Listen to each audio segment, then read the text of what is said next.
Dear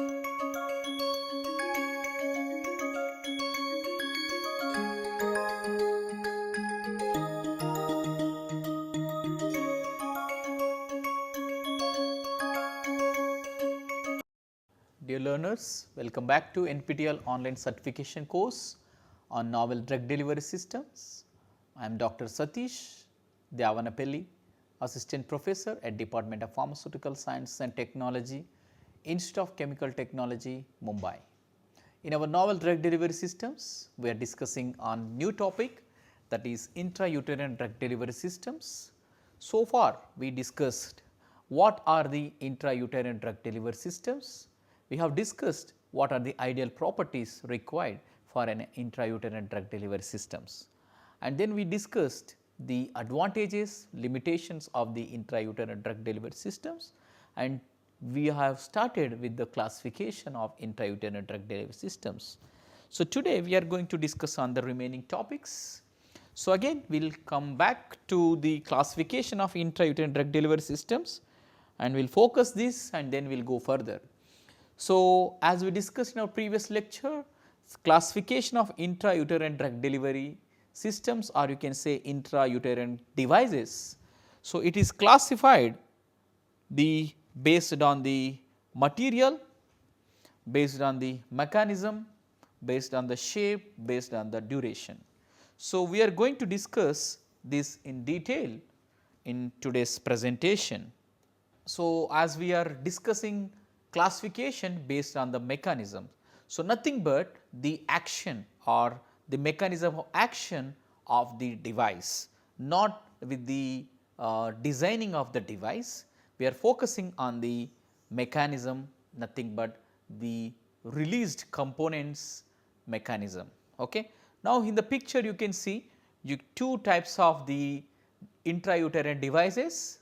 As we discussed in our previous classes, you can also identify, I hope. So, this is hormonal intrauterine devices and this one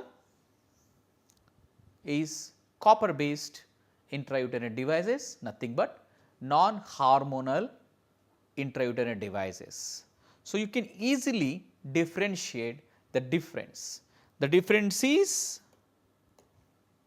the copper drug reservoir, that is a major difference. Yes, the colors you can see, but it is not that much differentiative. It depends on the manufacturers and the brand what they want to do, right. So, yes, the devices have two arms, you can see in both cases arms are available and the body is there and then thread, right. So, here in the copper coil, which is nothing but non-hormonal intrauterine device, right. Whereas hormonal, we use the progestin, levonorgestrel. It is a hormone which will help for the birth control, also known as contraception. So, here copper will present in the non-hormonal. So, that will help for the inhibition, or you can say the contraception, nothing but it will prevent the pregnancy. So, effect on the periods can lighten or stop the periods, can make periods heavier and longer. So, it is very critical when it comes in the non-hormonal copper based intrauterine devices. Now, you can see the duration of expectation is nothing but 3 to 8 years, whereas here up to 10 years. Yes, nowadays we have innovations are happening in this also, which we can sustain for 8 years. Now, side effect, irregular bleeding as well as spotting can possible with the hormonal intrauterine devices, and here the heavier and longer periods also the cramping can possible. In such cases, we need to consider the non-steroidal anti-inflammatory drugs, so which will help for the controlling of the all type of the cramping. First, we will start with the non-hormonal intrauterine devices. Now, you can see here the one brand name, that is paragird, so which is contains the copper, that is 380 square, and it can be used for 10 years, and this is the size of the device, and this is made by the Cooper surgical inclusives. Now, you can see the picture of that paragird intrauterine copper contraceptive. So, this is the first product which is came into the market in with the as in a copper, or you can say non-hormonal devices, which is approved in 1984 as a contraceptive device by the FDA. So, this introduced by the Dr. Zipper and Dr. Tatum, and yes, here you can see the copper T200, it is developed in the 1967, right. So, here you can see the shape that you can see in the even in the picture also, it is a T plastic frame with copper filament. Now, try to understand, nowadays in the market we are getting without any T shape, like you will see the frameless intrauterine devices. So, here we have the copper filament, so that will help in the release of the copper ions, and which will help for the contraception, that we will see, and mainly used for the contraception. If you want to know more about on that products, you can visit this site. Now, mechanism of non-hormonal intrauterine devices. So, the first point is very important. The use of copper creates a toxic environment in the uterus that is hostile to sperm, preventing the fertilization. So, that leads to the contraceptive mechanism. So, after administration, the copper will release into the uterus, and that will prevent the fertilization in the uterus. So, this is a simple mechanism. So, the copper is toxic to the sperm cells. So, scientists have took that copper and they coated or they converted into the IUDs by using of the copper, that will release the copper ion into the uterus after administration in a long term. So, which will help for the contraception by preventing the fertilization, that is the mechanism of the non-hormonal copper intrauterine device. The major effect of all IUDs is to induce local inflammatory reaction. This is also one of the mechanism. So, the copper ions or non-hormonal materials will induce the local inflammatory reaction, right, in the endometrium, that will trigger the cellular or humoral components, and that will release into the cavity, into the uterine cavity, that is again will help in the preventing of the fertilization. The third point, in humans, copper ions released from the copper intrauterine devices, that will enhance the local inflammatory response in the endometrium, and this already we discussed, I think the point is repeated. Okay. So, this can be performed by using of the local inflammatory action in the cellular and humoral components. And here you can see the paragird is the marketed product, and if you would like to know more on the mechanism, you can see the non-hormonal products. So, what are the limitations as we discussed? So, irregular bleeding and spotting can possible, pelvic pain, also we discussed about the infection and inflammation also possible with these systems. These effects are due to corrosive nature of the copper, burst release of the copper, nothing but uncontrolled. If you provide copper release from the device in a controlled manner, So, that will also can help to control all these problems. So, this is challenging. We need to come up with the control release of copper ions will help for the most of the patients. Surface roughness due to long term corrosion, because of the copper will available on the surface of the device. So, that will induce the pain, also the inflammation and infection into the uterus. Now, we are discussing on the hormonal intrauterine devices. So, here you can see the T-shaped plastic frame. So, that will help in the loading of the hormones. So, which will slowly release the hormone from the drug reservoir. So, again the shape is same in case of non-hormonal, in the hormonal cases, right. So, here we use the hormone which is a synthetic hormone or levonorgestrel intrauterine systems. So, which can be utilized for the long time. So, which are called as long term levonorgestrel intrauterine systems. So, here you can see the table. So, we are going to compare on the various products. Okay. Now, you can see the product, the one is Mirena and the second one is Skyla, Liletta, third one, and the fourth one Kylina. So, you can see the year of approval. So, which is approved by the FDA in 2000 and Skyla is 2013, Liletta is 2015 and Kylina 2016.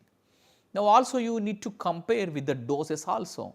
Now, you can see this is high dose and this also has high dose, whereas the other two like Skyla and Kylina, they have the low dose, that means 13.5 mg and 13.5 mg, whereas dose level in case of Mirena and the Liletta is very high, that is 52 mg.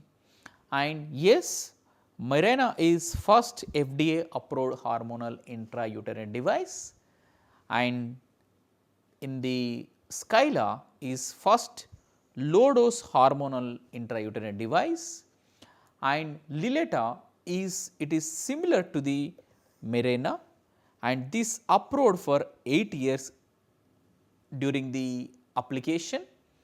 But in case of Mirena, this is after that, after the approval, Bayer applied for the extension or extended period, that is for 8 years after approval of the product. So, that we are going to discuss in the case study. So, now you can see, so the Bayer is the market which is going to come for the all type of these products. Okay. So, they are coming with the different doses and different products at different regions, right. So, now you can see here the size is very small in case of the Kylina. So, these are the various differences among all these 4 products.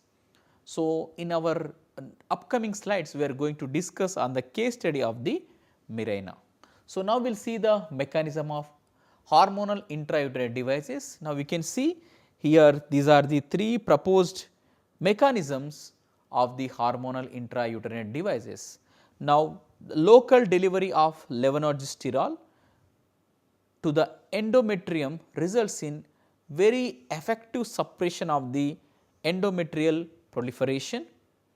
The second point, release of progestin into the uterus, which thickens the cervical mucus.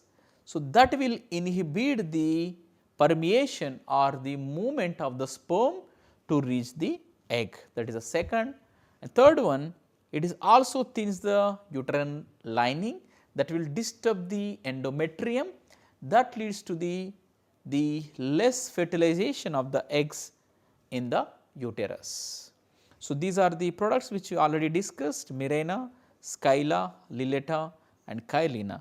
Now, you can see the pictorial representation, thickening of cervical mucus preventing the passage of sperm into the uterus. Now, you can see when the thickness is happening, it is very difficult to enter the sperms into the uterus. So, with that we can avoid the proliferation, or we can say the movement of sperms to reach the egg.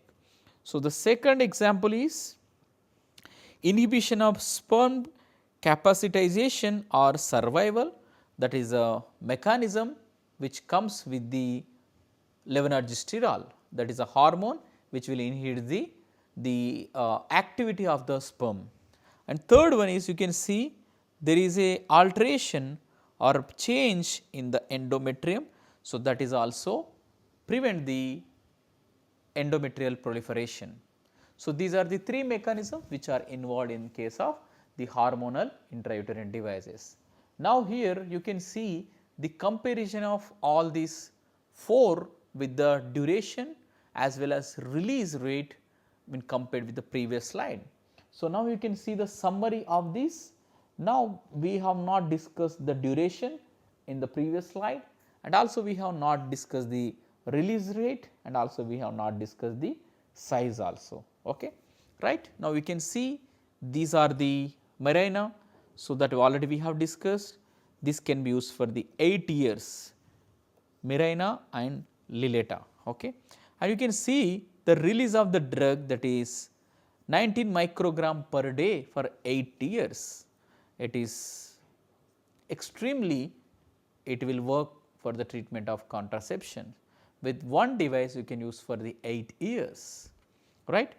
And here also you can see that is also for 8 years. And yes, 5 years and the 3 years with the other two products, and which will release a 6 microgram, 9.8 microgram. And all the cases we use for the contraceptions, and this point is very important. FDA has approved both Liletta as well as Mirena for the heavy menstrual bleeding treatment for 5 years. So, these two are in case of contraception you can use for 8 years, whereas if you want to use for the menstrual bleeding you need to use for the 5 years as per the FDA. So, now we are going to discuss on the next generation of intrauterine drug delivery systems. So, ultimately the advancement always will focus on the safety as well as effectiveness and the comfort of the patients. Now, today we are going to see on some of the interesting facts or the new advancement of the intrauterine devices. So far we discussed on the hormonal, non-hormonal, which are already approved in the market. Now, we are going to see few of the approved product, also lot of innovations are happening in the same field. So, first one is non-hormonal intrauterine devices. Now, we can see Veracept, which comes with the low dose of copper. We know that limitations of the this copper. So, that is why scientists and industries work together to come up with the low dose copper, which we can prevent all type of the copper based intrauterine devices. So, that is one of the interesting point for the advancement. And the second one is ballerine, that is intrauterine ball. So, you can see the name ballerine, which made up of 7 copper pearls. Now, you can see in the picture, you will see that representation of the balls. Okay. So, copper pearls that will release the copper slowly from the device. So, which is called as shape memory alloy nitinol. So, that will slowly release the copper from the balls. So, in the uterus that we can place it into the patient. So, that is a product name is ballerine. So, instead of like a T shape form, now which is coming in the ball shape. Now, second one is the hormonal IUDs, Levocept, Fibroplant, also Femilis. Now, you can see the the interesting fact of the fibro plant. Now, here you do not see any frame in the device. So far we are discussing on the T shape, but here you can see there is no frame at all and there is no T shape. Okay. So, that can be easily placed into the uterus, which will give the improve the patient compliance, right, and also it will help for the comfort, which also reduce the all type of limitations of the hormonal devices. Now, third one is this alternative to the copper. So, lot of innovations are happening in this platform, that is zinc based intrauterine device systems. Now, zinc also interfere with the sperm, that will also reduce the viability of the sperms. This is also toxic to the sperm, similar to the copper, and zinc is preferable compared with the copper, and less endometrial damage, that is also one of the major advantage compared with the copper, which will reduces the instances of the heavy menstrual bleeding and the cramping. Now, we can see if you coat with the zinc, so that will come under the category of the zinc based intrauterine devices. So, consideration and challenges. Now, we can see the anatomical factors, nothing but the uterus complex anatomy. Physiology need to be carefully considered when designing the drug delivery systems. So, while designing we need to consider these points, because even the second one is physiological changes, this may vary from the one person to another, that leads to the variation in the absorption and the efficacy. Menstrual cycle and other physiological changes can influence the drug absorption and efficacy. And third one, biodistribution and targeting, understanding the drugs biodistribution and ensuring the effective targeting to the desired uterine tissue are crucial. So, while designing we need to focus on the distribution as well as the targeting mechanism. Now, future application, this can be used in the treatment of endometrial cancers, also this can be used in the endometres, also can be used in the uterine fibroids. There are the other endometrial or uterine infection, such case also we can use, but here for all these cases we need to load with the therapeutic agents, and that should release in a controlled manner for long term. So, then only it can be utilized for the various types of the uterus or endometrial issues. Now, here we are going to discuss on one case study, that is Mirena, that is the product. So, I have collected this literature from the two mostly cited papers, that you can see it is published in the Advanced Drug Delivery Reviews, the Mirena levonorgestrel intrauterine systems, a successful novel drug delivery option in contraception.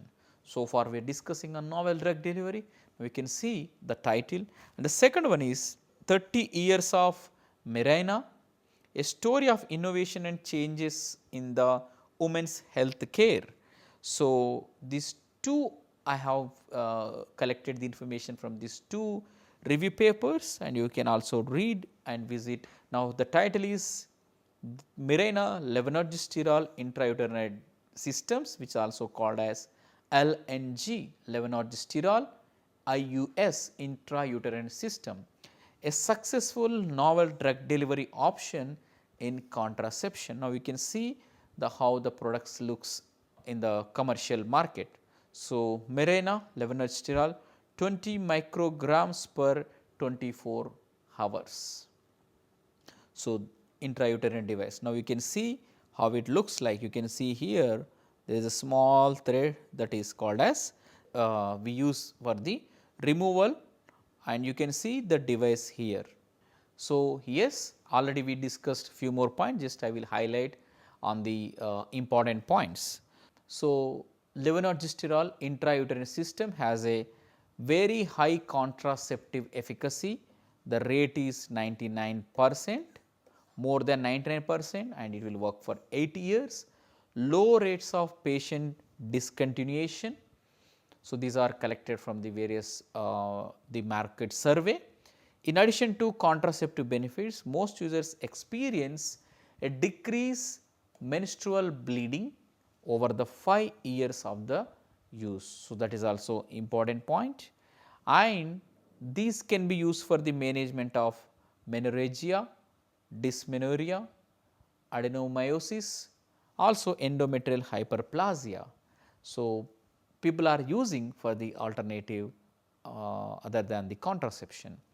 And yes, they have the long term efficacy, high rate of compliance, and the rapid return to the fertility, that is important point whenever you are using for any type of IUD. Minimal adverse drug reaction also possible with the Mirena. Now, it comes in the size of 32 mm, it has a T shape, and this can be prepared by the PMADs, that is polydimethyl siloxane, that will use for the loading of the drug. It is a backbone, right. So, here we will use the drug, that is a 52 mg, and that will slowly release the drug. So, per day you can expect 20 microgram every 24 hours. So, over the 5 period you can expect that. After that you will see the 11 microgram every 24 hours. So, the average release 14 microgram, that is already labeled in the table, right. So, that is the control release, and now you can see, as I mentioned.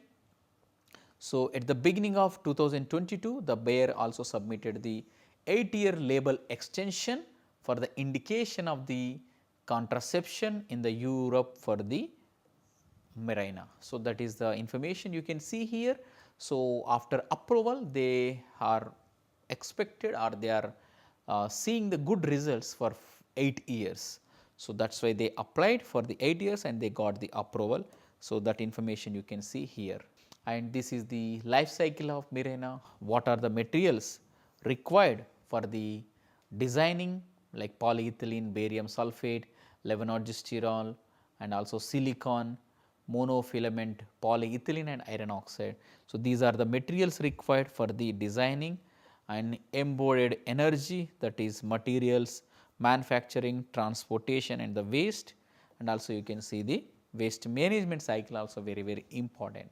So, with this we are going to stop today's lecture. So far we discussed on the implants as well as intrauterine drug delivery system. In the intrauterine also we have discussed advantage, limitation, classification, also we have discussed, and hormonal, non-hormonal mechanisms of intrauterine drug delivery system. Then we have seen the case study of the Mirena. So, with this I am going to stop today's lecture. In our upcoming classes, we are going to discuss on the other types of the novel drug delivery systems. Thank you so much.